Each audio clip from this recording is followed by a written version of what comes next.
Okay, నమస్తే అండి. Welcome to Harshitha academy.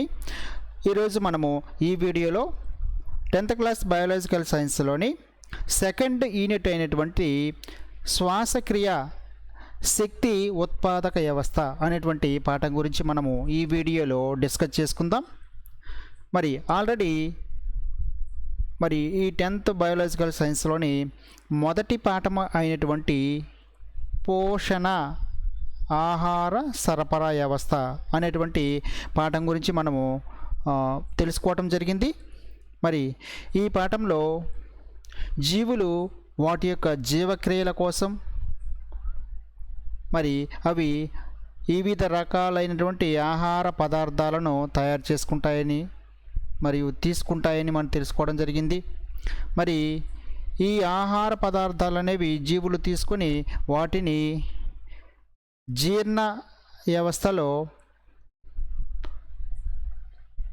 జీర్ణం చేసుకోవటం జరుగుతుంది అని మనం తెలుసుకున్నాము.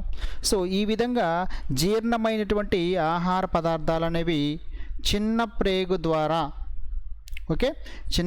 ద్వారా రక్తంలోనికి మరియు రక్తం నుంచి శరీరంలో ఉన్నటువంటి వివిధ రకాలైనటువంటి కణజాలాల నుంచి చివరిగా కణంలోనికి ఈ జీర్ణమైనటువంటి ఆహార పదార్థాలు చేరుకోవటం జరుగుతుంది. ఈ విధంగా జీర్ణమైనటువంటి ఆహార పదార్థాల నుంచి శక్తి అనేది విడుదల కావాలి.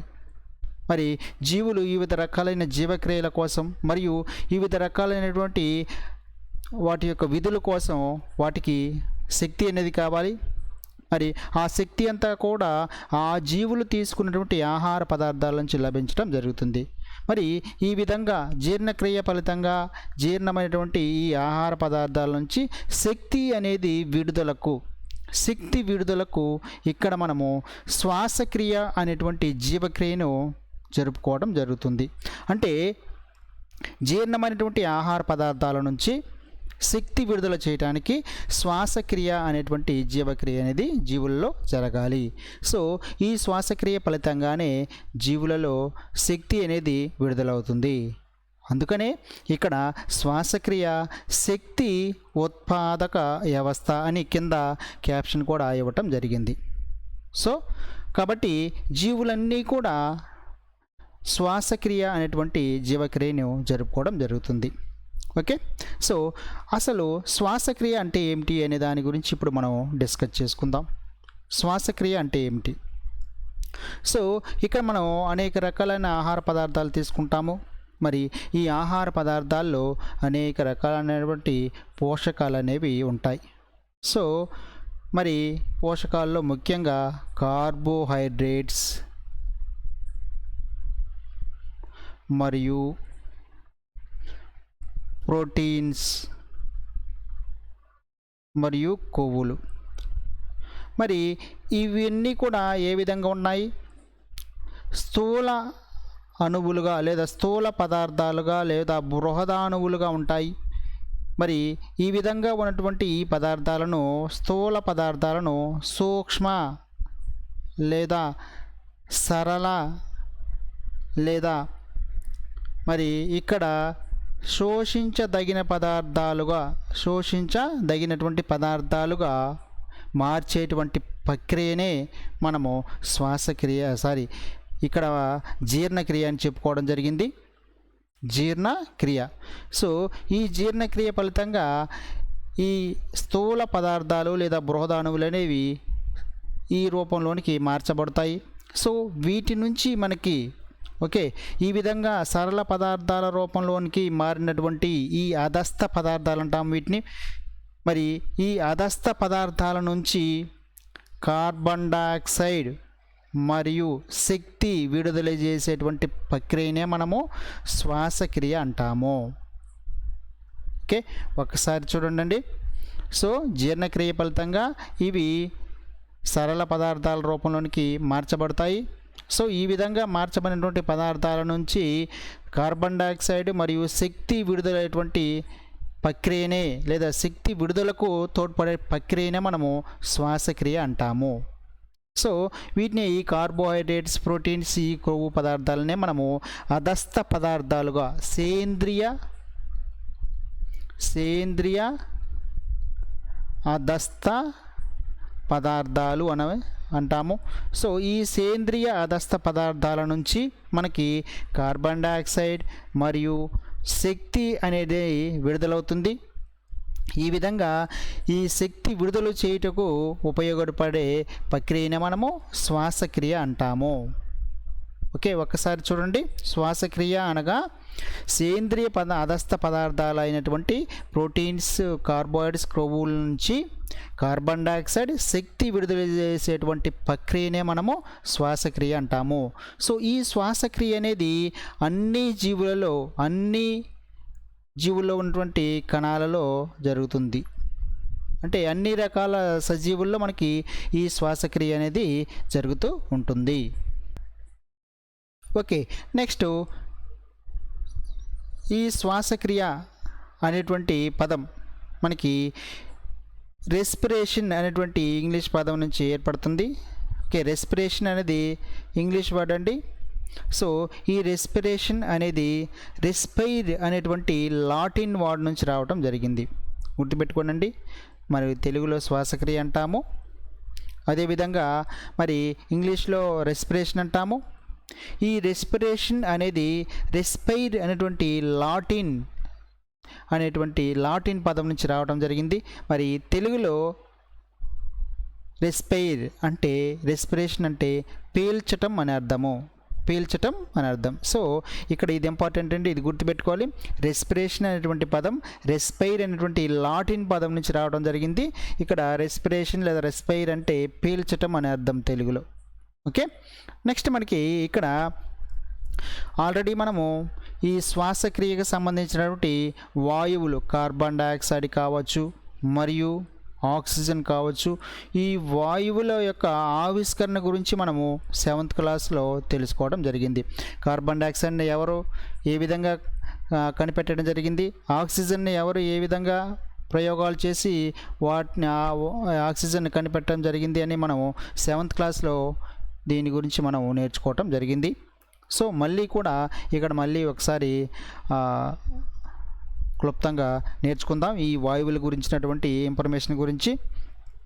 సో ఇక్కడ మనకి ఒక ఇద్దరు శాస్త్రవేత్తలు అక్కడ గుర్తుపెట్టుకోవాలి. జోసెఫ్ ప్రిస్ట్లీ మరియు లెవోయిజర్.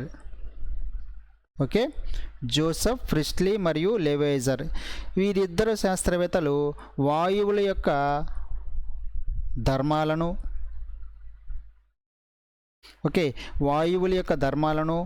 వాయువుల యొక్క వినిమయాన్ని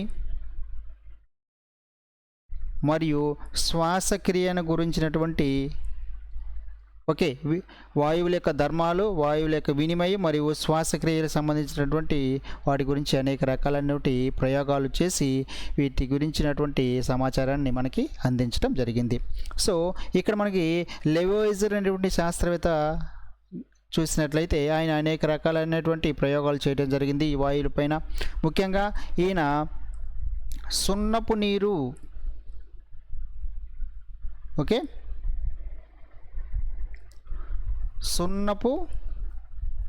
నీరు ఉన్నటువంటి పళ్ళెంలో ఇక్కడ చార్కోల్ అంటే బొగ్గు పొడిని ఉంచి మండించడం జరిగింది. సున్నపు నీరు ఉన్నటువంటి పళ్ళెంలో బొగ్గు పొడిని ఉంచి మండించడం జరిగింది. ఇలా మండించటం వల్ల ఇక్కడ ఒక వాయువు అనేది, ఒక స్థిరమైనటువంటి వాయువు అనేది వెలువడింది.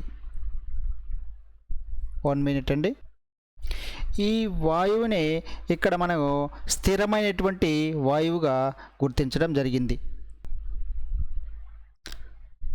స్థిరమైన వాయువుగా ఈయన గుర్తించడం జరిగింది. మరి ఈ స్థిరమైన వాయువునే మనము ఇప్పుడు కార్బన్ డయాక్సైడ్ గాను లేదా బొగ్గు పులుసు వాయువుగా పిలవటం జరిగింది. బొగ్గు పులుసు వాయువు. ఓకే అండి. సో ఒకసారి మరి ఈ లెవోయిజర్ చేసినటువంటి ప్రయోగాన్ని మళ్ళీ ఒకసారి చూద్దాం. సున్నపు నీరు ఉన్నటువంటి ఒక గంట జాడీలో బొగ్గు పొడిని ఉంచి మండించడం జరిగింది. ఇలా మండించటం వల్ల ఒక వాయువు అనేది విడుదలైందని ఆయన గుర్తించడం జరిగింది. ఆ విధంగా విడుదలైనటువంటి వాయువుని ఆయన స్థిరమైన వాయువు లేదా ఫిక్స్డ్ ఎయిర్ అని పిలవటం జరిగింది. ఫిక్స్డ్ ఎయిర్ అంటాము. సో ఈ ఫిక్స్డ్ ఎయిర్, ఆ కాలంలో ఈ ఫిక్స్డ్ ఎయిర్నే మరి బొగ్గు పులుసు వాయువు అని, మరి ఇప్పుడు ఈ బొగ్గు పులుసు వాయువు స్థిరమైన వాయువుని కార్బన్ డయాక్సైడ్గా పిలవటం జరుగుతుంది. ఓకే, నెక్స్ట్ ఉన్నటువంటి ప్రయోగంలో ఆయన ఈ గంట జాడీలో ఫాస్ఫరస్ అనేటువంటి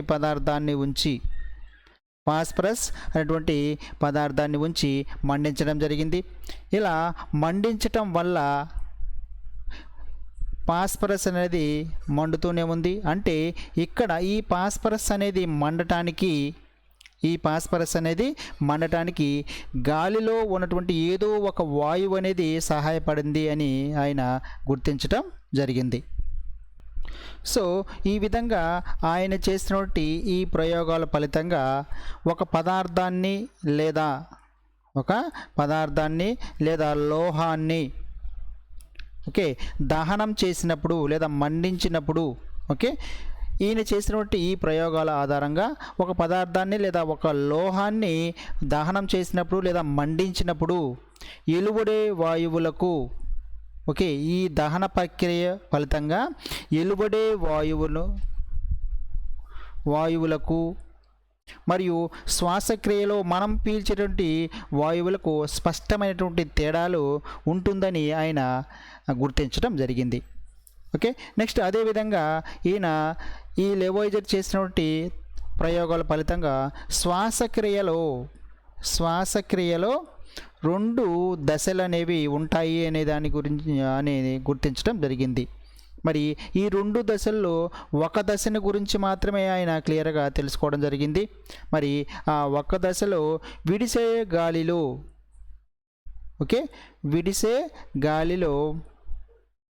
మనం ఇప్పుడు కార్బన్ డయాక్సైడ్ అనేటువంటి పిలువబడుతున్న వాయువు అనేది విడుదలవుతుంది అని ఆయన తెలుసుకోవటం జరిగింది. మరి ఇక్కడ చూసినట్లయితే ఈ కార్బన్ డయాక్సైడ్ అనేది ఎంత పరిమాణంలో ఉంటుందంటే 1/6 వంతు పరిమాణంలో ఈ కార్బన్ డయాక్సైడ్ లేదా బొగ్గు పులుసు వాయువు అనేది విడిసే గాలిలో ఉంటుందని ఆయన తెలుసుకోవటం జరిగింది. సో ఈ విధంగా మరి ఈ జోసెఫ్ ప్రిస్ట్లే చేసినటువంటి ప్రయోగాల ఆధారంగా లెవోయిజరు ఆయన అనేక ప్రయోగాలు చేసి వాయువుల యొక్క ధర్మాలను మరియు వాయువుల యొక్క వినిమయాన్ని మరియు శ్వాసక్రియ గురించినటువంటి అనేక రకాలైనటువంటి విషయాలను గురించి తెలుసుకోవటం జరిగింది. నెక్స్ట్ అదే కాలంలో ఇక్కడ విడిచేటువంటి గాలిని స్థిరమైన వాయువునే మనము ఇక్కడ కార్బన్ డయాక్సైడ్ లేదా బొగ్గు పులుసు వాయువు అన్నాము. అదేవిధంగా ఇక్కడ ఈ శ్వాసక్రియలో ఖర్చు అయ్యేటువంటి వాయువు ఏదైతే ఉందో ఖర్చు అయ్యేటువంటి వాయువుగా మనకి ఆక్సిజన్ని పిలవడం జరిగింది. ఇక్కడ స్థిరమైన వాయువు ఫిక్స్డ్ ఎయిర్ ఏది అంటే బొగ్గు పులుసు వాయువు లేదా కార్బన్ డయాక్సైడ్ను. మరి ఖర్చు అయ్యేటువంటి వాయువు పదార్థాల యొక్క దహన క్రియలోను మరియు శ్వాసక్రియలో ఖర్చు అయ్యేటువంటి వాయువు ఏదంటే ఆక్సిజన్గాను పిలవటం జరుగుతుంది. సో నెక్స్ట్ ఉన్నటువంటి శాస్త్రవేత్త మనం గమనించినట్లయితే 19వ శతాబ్దాన్ని మధ్యకాలానికి చెందినటువంటి ఒక శాస్త్రవేత్త ఉన్నాడు. మరి ఆయన జాన్ డాఫర్. మరి ఈయన ఒక ప్రముఖ రసాయన శాస్త్రవేత్త. శ్వాసక్రియ గురించి ఈయన ఒక స్టేట్మెంట్ అనేది ఇవ్వటం జరిగింది. మరి ఏ విధంగా ఎక్కడిచ్చాడు అంటే ఆయన రచించినటువంటి గ్రంథమైనటువంటి మానవ శరీర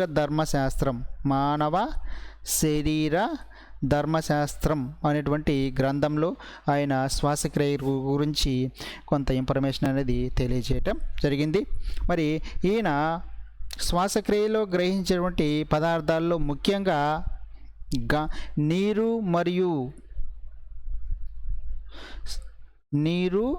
మరియు ఆక్సిజన్ అనేటువంటి పదార్థాలు ప్రధానంగా ఉంటాయి అని తెలియజేయటం జరిగింది.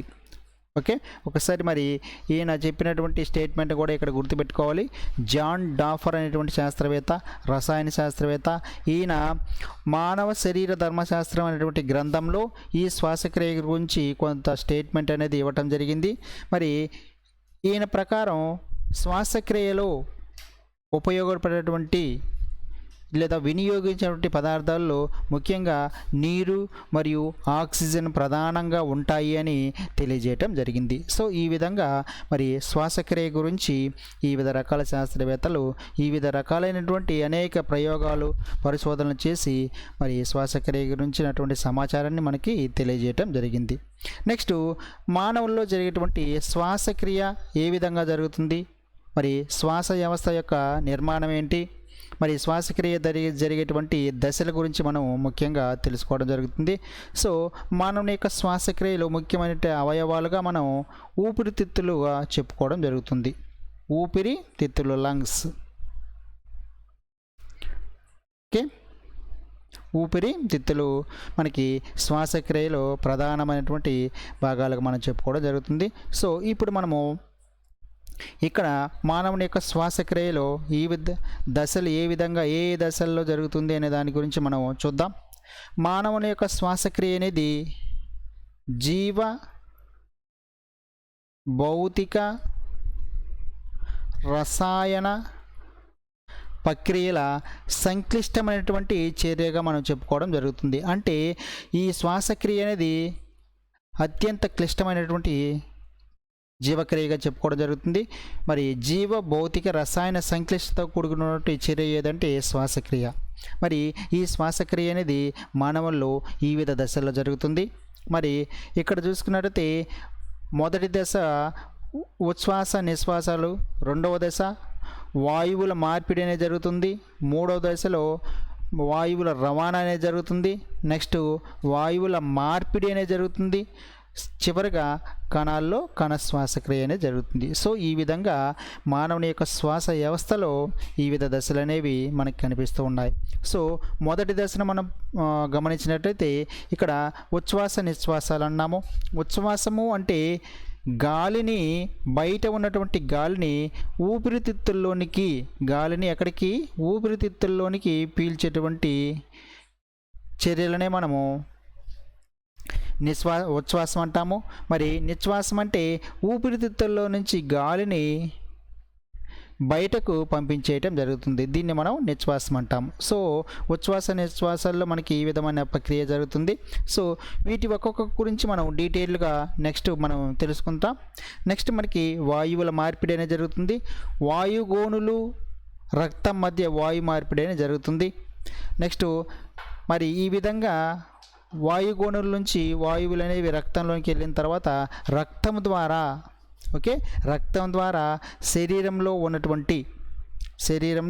ఉన్నటువంటి అన్ని రకాలైన కణాలు, కణజాలాల్లోనికి మనకి రక్తం ద్వారా వాయు రవాణా అనేది జరుగుతుంది. నెక్స్ట్ కణజాలాల్లో నుంచి మనకి వాయు మార్పిడి ఈ విధంగా జరుగుతుంది. ఆక్సిజన్ అనేది రక్తం నుండి కణజాలానికి, కార్బన్ డైఆక్సైడ్ అనేది కణజాలాల నుంచి రక్తంలోనికి వ్యాపనం పద్ధతి ద్వారా. సో ఇక్కడ మీరు గుర్తుపెట్టుకోవాల్సిందంటే వ్యాపన పద్ధతి ద్వారా వాయువుల్లో మార్పిడి అనేది జరుగుతుంది. ఆక్సిజన్ ఉన్నటువంటి రక్తమేమో కణజాలంలోనికి, మరి కణజాలాల్లో నుండి ఏర్పడినటువంటి శ్వాసక్రియ ఫలితంగా కణజాలాల్లో ఏర్పడినటువంటి కార్బన్ డైఆక్సైడ్ అనేది కణజాలాల నుంచి రక్తంలోనికి వ్యాపన పద్ధతి ద్వారా మార్పిడి అనేది జరుగుతుంది. నెక్స్ట్ చివరిగా కణ శ్వాసక్రియ. మరి కణజాలాల నుంచి ఆక్సిజన్ అనేది కణాల్లోనికి వెళ్తుంది. అక్కడ కణాలు ఆక్సిజన్ ఉపయోగించుకుంటాయి. దాని ఫలితంగా గ్లూకోజ్ అనేది దహించబడి అక్కడ కార్బన్ డైఆక్సైడ్ మరియు నీరు, శక్తి అనేది విడుదలవుతుంది. మరి ఈ విధంగా విడుదలైనటువంటి నీరు అనేది మరియు శక్తి అనేది మళ్ళీ జీవి ఉపయోగించుకోవడం జరుగుతుంది వాటి యొక్క జీవక్రియల కోసం. నెక్స్ట్ ఇక్కడ కార్బన్ డైఆక్సైడ్ అనేది ఇక్కడ వ్యర్థ పదార్థంగా మిగిలిపోతుంది. ఈ విధంగా మిగిలినటువంటి ఈ వ్యర్థ పదార్థమైనటువంటి కార్బన్ డైఆక్సైడ్ అనేది మళ్ళీ కణాల నుంచి కణజాలాలు, కణజాలాల నుంచి రక్తము, రక్తం నుంచి వాయుగోణులు, వాయుగోణుల నుంచి మనకి ఊపిరితిత్తులు, అంటే ఊపిరితిత్తుల ద్వారా మనకి ఈ కార్బన్ డైఆక్సైడ్ అనేది బయటికి రావటం జరుగుతుంది. సో ఈ విధంగా మానవుని యొక్క శ్వాసక్రియ అనేది ఈ వివిధ దశల్లో జరుగుతూ ఉంటుంది. సో మనం ఒక్కొక్క దశ గురించి మనం వివరంగా డీటెయిల్డ్గా మనం నేర్చుకుందాం. ముందుగా ఉచ్ఛ్వాస నిశ్వాసం అంటే ఏమిటి అనే దాని గురించి మనం ఆల్రెడీ తెలుసుకోవడం జరిగింది. ఉచ్ఛ్వాసం అంటే ఏమిటి, నిశ్వాసం అంటే ఏమిటి, మరి ఉచ్ఛ్వాస ప్రక్రియలో మనం ఏ విధమైనటువంటి వాయువుని ఎక్కువగా తీసుకుంటాము, నిశ్వాస ప్రక్రియలో మనం ఏ వాయువుని మనం బయటికి పంపిస్తాము అనే దాని గురించి కూడా మనం తెలుసు. ఆల్రెడీ మనము ఇక్కడ 7th క్లాస్లో జీవులలో లేదా జంతువుల శ్వాసక్రియ అనేటువంటి పాఠం గురించి చదివేటప్పుడు మనం తెలుసుకున్నాము. మనం పీల్చేటువంటి గాలికి మరియు వదిలేటువంటి గాలికి ఇక్కడ కొన్ని తేడాలు కూడా నేర్చుకోవటం జరిగింది. నెక్స్ట్ మనకి ఇక్కడ మానవుని యొక్క శ్వాస వ్యవస్థ గురించి మనం నేర్చుకుందాం. మానవుని యొక్క శ్వాస వ్యవస్థలో ఏ విధమైనటువంటి నిర్మాణం ఉంది, ఏ విధమైన భాగాలు ఉన్నాయి, వాటి యొక్క విధులు ఏంటి అనే దాని గురించి మనం చూద్దాం. సో ఇది మనకి మానవుని యొక్క శ్వాస వ్యవస్థ అండి. మానవుని యొక్క శ్వాస వ్యవస్థలో ముఖ్యంగా మొదటగా ఉండే భాగం నాసికా రంధ్రాలు. సో నాసికా రంధ్రాలు అనేవి ఉంటాయి. నాసికా రంధ్రాలు, ఒక జత నాసికా రంధ్రాలు ఉంటాయి. నెక్స్ట్ నాసికా రంధ్రాలు అనేవి నాసికా కుహరం అనేటువంటి భాగంలోనికి తెలుసుకోవడం జరుగుతుంది. సో ఇక్కడ ఉన్నటువంటి భాగాలను నాసికా రంధ్రాలు అనేవి, ఈ 2 నాసికా రంధ్రాలు అనేవి నాసికా కుహరం అనేటువంటి భాగంలోనికి తెలుసుకుంటాయి. నాసికా కుహరం. సో ఈ ఆర్డర్ అనేది ఇక్కడ ఇంపార్టెంట్ అండి. ఆర్డర్ మిస్ అయిందంటే మనకి ఇక్కడ ఉన్నటువంటి ఈ ఆర్డర్ల మీద కూడా మనకి బిట్స్ అనేది అడిగేదానికి అవకాశం ఉంది. కాబట్టి ఆర్డర్ అనేది మిస్ కావద్దు. సో ముందు శ్వాసక్రియ, మానవుని యొక్క శ్వాస వ్యవస్థ అనేది నాసికా రంధ్రాలతోటి ప్రారంభమవుతుంది. మరి నాసికా రంధ్రాలు నాసికా కుహరంలోని తెలుసుకుంటాయి. నెక్స్ట్ మనకి నాసికా కుహరం తర్వాత గ్రసని అనేటువంటి భాగం ఉంటుంది. సో గ్రసని తర్వాత మనకి ఈ గ్రసనిలో ఒక కండరయుతమైన భాగం ఉంటుంది. దీన్ని మనము ఎపిగ్లాటిస్ లేదా కొండనాలు కొంటాము. నెక్స్ట్ మనకి గ్రసని తర్వాత ఉన్నటువంటి భాగం శ్వాస వ్యవస్థలో స్వరపేటిక. సో ఇది స్వరపేటిక.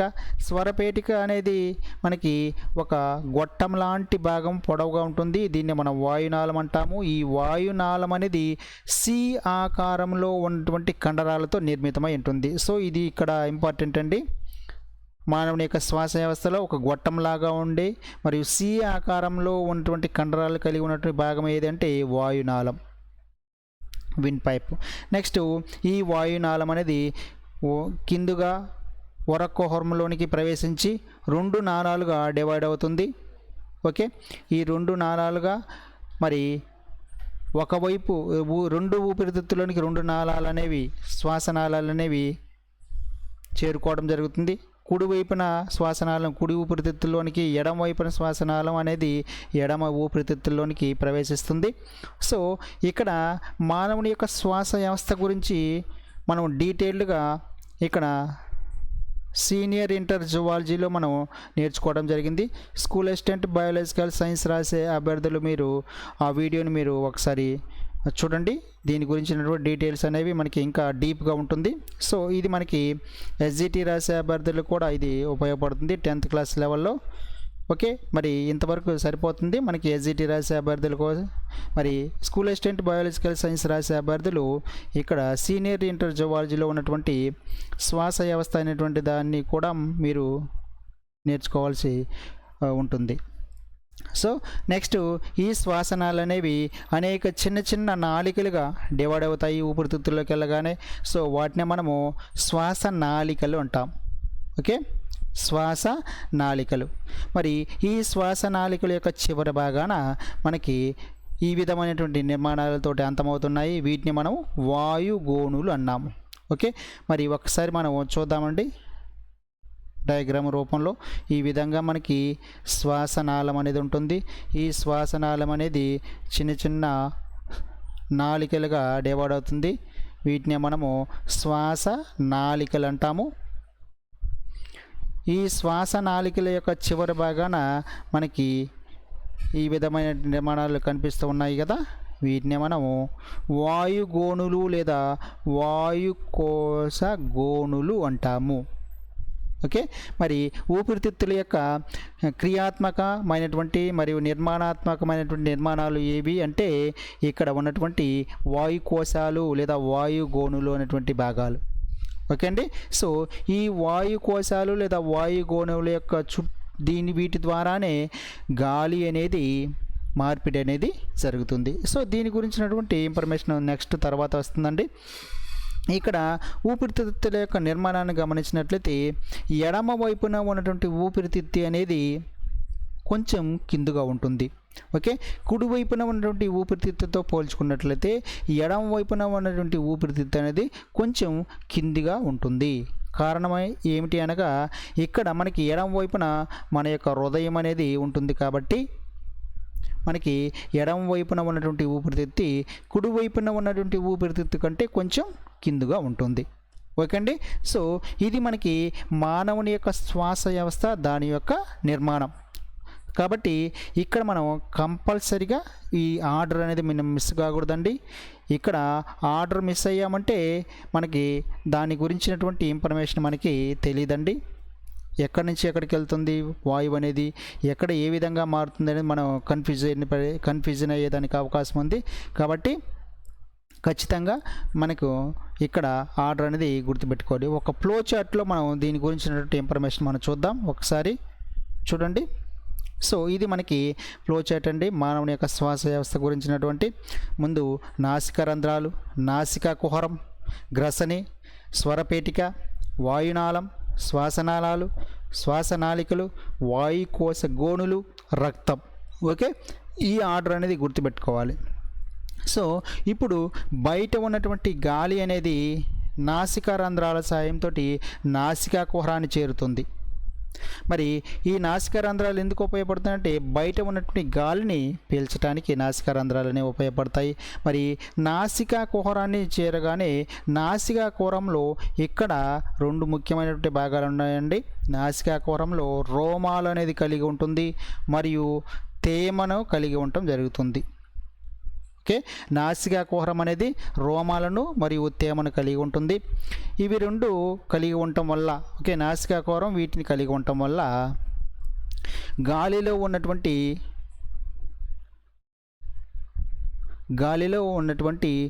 దుమ్ము మరియు ధూళి రేణువులను అడ్డుకోవడం జరుగుతుంది, లోపలికి వెళ్లకుండా అడ్డుకోవడం జరుగుతుంది.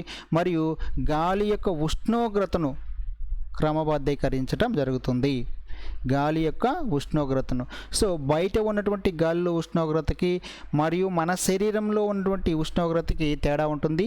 సో ఈ విధమైనటువంటి తేడా అనేది ఉండటం వల్ల మనకి ఊపిరితిత్తులు అనేవి డ్యామేజ్ అయ్యేదానికి అవకాశం ఉంది. కాబట్టి ఇక్కడ నాసికా కుహరం అనేది తేమగా ఉండటం వల్ల బయట ఉన్నటువంటి గాలి యొక్క ఉష్ణోగ్రతను ఇది క్రమబద్ధీకరించి, అంటే శరీరం యొక్క ఉష్ణోగ్రతకు మార్చి ఈ నాసికా కుహరం అనేది గాలిని లోపలికి పంపించడం జరుగుతుంది. సో ఈ విధంగా నాసికా కుహరం అనేది రోమాలను మరియు తేమను కలిగి ఉండటం జరుగుతుంది. నెక్స్ట్ మనకి గ్రసని అనేటువంటి భాగం ఉంటుంది. ఈ గ్రసని అనేటువంటి భాగం మరి జీర్ణ వ్యవస్థకు మరియు శ్వాస వ్యవస్థకు, జీర్ణ వ్యవస్థకు మరియు శ్వాస వ్యవస్థకు ఒక కోడలిలాగా పనిచేస్తుంది. జీర్ణ వ్యవస్థకు మరియు శ్వాస వ్యవస్థకు ఒక కోడలిలాగా గ్రసని అనేది పనిచేస్తుంది. ఓకే, ఈ గ్రసని అనేటువంటి భాగంలోనే ఇక్కడ ఒక కండరయుతమైనటువంటి భాగం ఉంటుంది. దాన్నే మనము ఎపిగ్లాటిస్, ఓకే, ఎపిగ్లాటిస్ లేదా కొండ నాలుక అంటాము. సో ఈ ఎపిగ్లాటిస్ మరియు లేదా ఈ కొండ నాలుక అనేది ఆహార మరియు శ్వాస వ్యవస్థలను నియంత్రిస్తూ ఉంటుంది. సో మనము ఈ గ్రసని అనేది ఏదైతే ఉందో ఈ గ్రసని భాగంలో ఉన్నటువంటి ఈ ఎపిగ్లాటిస్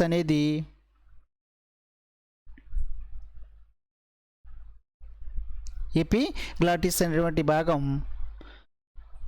ఆహారం తీసుకోగానే మనం తీసుకున్నటువంటి ఆహార వాయువులను సక్రమంగా ఆహార వాయువులోనికి ప్రవేశించడానికి మరియు మనం పీల్చేటటువంటి గాలి అనేది వాయునాళంలో ద్వారా ఊపిరితిత్తులను చేరటానికి ఈ గ్రసనలో ఉన్నటువంటి ఈ ఖండరహితమైనటువంటి భాగమైనటువంటి ఎపిగ్లాటిస్ అనేది ఉపయోగపడుతుంది. అంటే ఇక్కడ జీర్ణ వ్యవస్థను మరియు శ్వాస వ్యవస్థను రెండింటిని ఇక్కడ ఎపిగ్లాటిస్ అనేది కంట్రోల్ చేస్తూ ఉంటుంది. ఓకే, నెక్స్ట్ ఉన్నటువంటి భాగం స్వరపేటిక అంటాము. స్వరపేటిక. ఈ స్వరపేటికలో మనకి స్వర తంత్రులు అనేవి ఉంటాయి. ఓకే, ఈ స్వరపేటికలో స్వరతంత్రులు అనేవి ఉంటాయి. మరి వీటి సహాయంతోనే జీవులు అనేవి మాట్లాడగలుగుతున్నాయి. ఎప్పుడైతే మనము గాలిని పీల్చి బయటికి వదులుతామో అంటే నిశ్వాస ప్రక్రియలో ఈ గాలి అనేది స్వరపేటిక ద్వారా స్వరపేటిలోనికి ప్రవేశించినప్పుడు ఈ స్వరపేటికలో ఉన్నటువంటి ఈ స్వరతంత్రులు అనేవి ఇక్కడ వైబ్రేషన్ అనేది రావటం జరుగుతుంది, అంటే కదలటం జరుగుతుంది. దాని ప్రక్రియ ఫలితంగా మనకి శబ్దాలు అనేవి రావటం జరుగుతుంది. కాబట్టి స్వరపేటికలో ఉన్నటువంటి స్వరతంత్రుల వలనే మనకి శబ్దాలు అనేవి రావటం జరుగుతుంది. నెక్స్ట్ మనకి ఈ స్వరపేటిక తర్వాత ఉన్నటువంటి భాగం వాయునాళం. ఇది ఒక గొట్టం లాంటి భాగం. ఈ వాయునాళం ద్వారానే గాలి అనేది మనం పీల్చినటువంటి గాలి అనేది ఊపిరితిత్తులను చేరటం జరుగుతుంది. ఈ వాయునాళం అనేది సి ఆకారంలో ఉన్నటువంటి కండరాలతోటి ఏర్పడి ఉంటుంది. సో ఇక్కడ మనకి సి ఆకారంలో ఉన్నటువంటి కండరాలని వాయునాళం కలిగి ఉంటుంది. మరి ఈ వాయునాళం అనేది ఈ విధంగా వరకుహరంలోనికి ప్రవేశించగానే 2 భాగాలుగా డివైడ్ అవుతుంది. ఒక కుడి వైపున ఒక నాళంగాను మరియు ఎడమ వైపున ఒక నాళంగాను 2 నాళాలుగా డివైడ్ అవుతుంది. ఈ 2 నాళాలు అనేవి కుడి వైపున ఉన్నటువంటి ఒక ఊపిరితిత్తులోనికి ఒక నాళము మరియు ఎడమ వైపున ఉన్నటువంటి ఊపిరితిత్తులోనికి ఒక నాళం అనేది ప్రవేశిస్తుంది. వీటిని మనము శ్వాస నాళాలు అంటాము. శ్వాస నాళాలు అంటాము. ఈ శ్వాసనాళాలు అనేవి ఊపిరితిత్తుల్లోకి ప్రవేశించిన తర్వాత చిన్న చిన్న నాళికలుగా డివైడ్ అవుతున్నాయి. వీటినే మనము శ్వాస నాళికలు అన్నాము. శ్వాస నాళికలు అంటాము. ఈ శ్వాస నాళికల యొక్క చివర మనకి ఈ విధమైన నిర్మాణాలు ఉన్నాయి. వీటిని మనము వాయుకోశ గోణులు లేదా వాయుగోణులు అంటాము. అంటే ఇక్కడ శ్వాస నాళికలు అనేవి వాయుగోణులు అనేటువంటి భాగాలతోటి అంతమవుతున్నాయి. సో ఈ వాయుగోణుల ద్వారానే మనం పీల్చినటువంటి గాలి అనేది రక్తంలోనికి చేరుకోవటం జరుగుతుంది. సో ఈ విధంగా చేరినటువంటి రక్తం అనేది గాలి అనేది రక్తం ద్వారా రవాణా జరిగి కణజాలాల నుంచి కణంలోనికి చేరుకోవడం జరుగుతుంది. కణం అనేది వచ్చినటువంటి గాలిలో ఉన్నటువంటి ఆక్సిజన్ని కణం ఉపయోగించుకోవడం ఉంది. దాని ఫలితంగా అక్కడ ఉన్నటువంటి అధస్థ పదార్థాలు అనేటువంటి కార్బోహైడ్రేట్స్, ప్రోటీన్స్, ఫ్యాట్స్ అనేవి ఇక్కడ ఆక్సీకరణ అనేది చెందుతాయి. ఈ ఆక్సీకరణ ఫలితంగా అక్కడ అధస్థ పదార్థాల నుంచి కార్బన్ డైఆక్సైడ్ మరియు శక్తి అనేది విడుదలవుతుంది మరియు నీరు కూడా విడుదలవుతుంది. దీన్ని మనం శ్వాసక్రియ అంటాము. ఈ ఆక్సీకరణ ఫలితంగా ఏర్పడినటువంటి శక్తి మరియు నీటిని జీవులు వినియోగించుకోవడం జరుగుతుంది. సో ఇక్కడ మనకి ఈ కార్బన్ డైఆక్సైడ్ అనేది ఒక వ్యర్థ పదార్థంగా, ఉపయోగం లేనటువంటి పదార్థంగా తయారవుతుంది. సో ఇది శరీరంలో ఉన్నట్లయితే శరీరంలో ఉన్నటువంటి అన్ని రకాల అవయవాలు అనేది డ్యామేజ్ అయ్యేదానికి అవకాశం ఉంది. కాబట్టి ఈ శ్వాసక్రియ ఫలితంగా లేదా ఆక్సీకరణ ఫలితంగా వెలువడినటువంటి కార్బన్ డైఆక్సైడ్ అనేది ఈ కణజాలాల నుంచి రక్తంలోనికి చేరుకోవడం జరుగుతుంది. రక్తం ద్వారా మళ్ళీ అదే మార్గంలో ఆక్సిజన్ అనేది వచ్చేటువంటి మార్గంలోనే మనకి ఇక్కడ ఆక్సీకరణ ఫలితంగా ఏర్పడినటువంటి కార్బన్ డైఆక్సైడ్ కూడా రక్తం నుంచి వాయుకోశ గోణుల నుంచి శ్వాసనాళికలు, శ్వాసనాళాలు, వాయునాళం, స్వరపేటిక, గ్రసని, నాసికా కుహరం మరియు నాసికా రంధ్రాల ద్వారా బయటికి వెళ్ళిపోవడం జరుగుతుంది. దీన్నే మనము నిశ్వాసం అన్నాము. సో బయట ఉన్నటువంటి ఆక్సిజన్ అనేది నాసికా రంధ్రాల ద్వారా మనకి ఇక్కడ రక్తం ద్వారా కణాల్లోనికి వెళ్ళి ఆక్సీకరణ చెందుతుంది. దీన్ని మనం ఉచ్ఛ్వాసం అంటాం. ఓకే. సో ఈ విధంగా మనకి ఉచ్ఛ్వాస నిశ్వాస ప్రక్రియల ఫలితంగా బయట ఉన్నటువంటి గాలి అనేది ఊపిరితిత్తుల్లోనికి ప్రవేశించి ఊపిరితిత్తుల ద్వారా రక్తం నుంచి వాయువు అనేది కణజాలాల నుంచి చివరికి కణాల్లోకి చేరి కణాల్లో కణ శ్వాసక్రియ జరుగుతుంది. దాని ఫలితంగా శక్తి విడుదలవుతుంది. శక్తితో పాటు ఇక్కడ కార్బన్ డైఆక్సైడ్ కూడా విడుదలవుతుంది. ఈ విడుదలైనటువంటి కార్బన్ డైఆక్సైడ్ మళ్ళీ అదే మార్గంలో బయటికి రావటం జరుగుతుంది. ఓకే. సో నెక్స్ట్ వీడియోలో దీనికి సంబంధించినటువంటి కంటిన్యూషన్ వీడియో అనేది నెక్స్ట్ వీడియోలో చూద్దామండి. Thank you for watching.